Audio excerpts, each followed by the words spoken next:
Thanks for joining us. I'm Paula Ebben with a WBZ News update. Our top stories this Friday: MBTA police say this man punched someone in the face on the Green Line.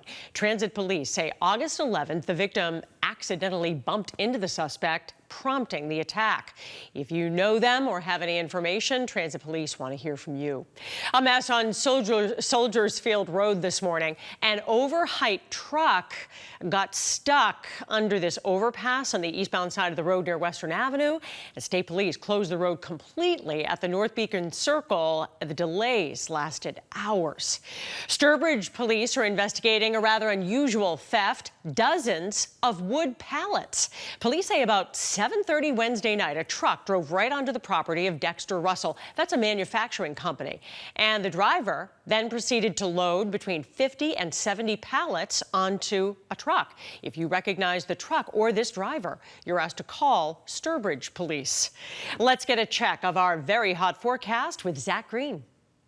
Seeing little peaks of sun here and there, but most of the day has landed in the cloud cover. Despite that, boy, are we on the warmer track. Right now, dew points are well above where we should be for this point in the season, sitting at 74 degrees in the city. It says 82. It is feeling about 10 degrees warmer than that in Boston, and this is going to be the case for all of southern New England. The humidity values are really the story of the day, and just for perspective's sake, when you get into the mid-70s, that turns from swampy to just downright disgusting. 77 degrees is actually the record dew point in Boston that was set decades ago. We have a chance of approaching that in the middle of the afternoon.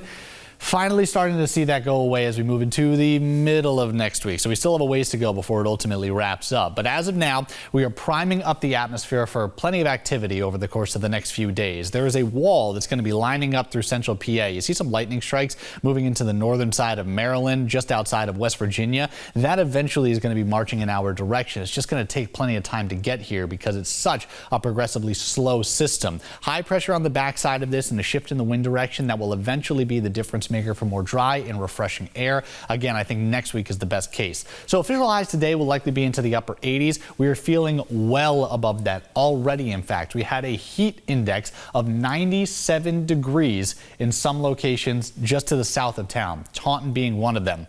Still anticipating it to feel close to the triple digits in some isolated areas. I think 100 degrees is still more of yesterday's standards rather than where we get to on Friday. But there is a little bit of a shift in where the affected area is. Everything was focused away from the water between Tuesday, Wednesday, and Thursday. Today, we're actually going to be introducing the beaches along with it. So if you want to be maybe starting your weekend an afternoon early, go along with Friday before sunset.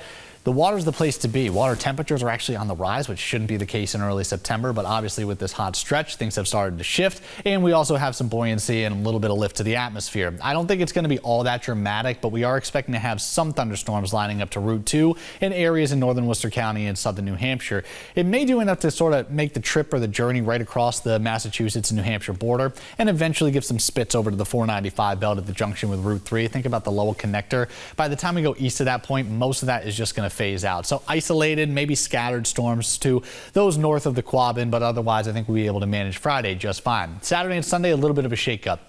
Expecting the mid-80s tomorrow, expecting more thunderstorm potential there. Still few and far between. It's not going to be for every city in town. Saturday, or rather Sunday, is going to give us slightly more widespread garden variety showers, so maybe impacting some outdoor activities or at least barbecues as folks are going to be watching the beginning of the Patriot season. And new information on Tropical Storm Lee, what was Tropical Storm Lee, now a Category 4 hurricane, max sustained winds of 155 miles per hour. This path is going to be going to the north of Hispaniola this upcoming week. Here's the best news. Doesn't seem to make any direct impact with landmass over the next 6 days. Obviously, it's going to be a huge conversation over the course of the 7-day forecast, but here locally, just kind of intermittent rain chances almost every day.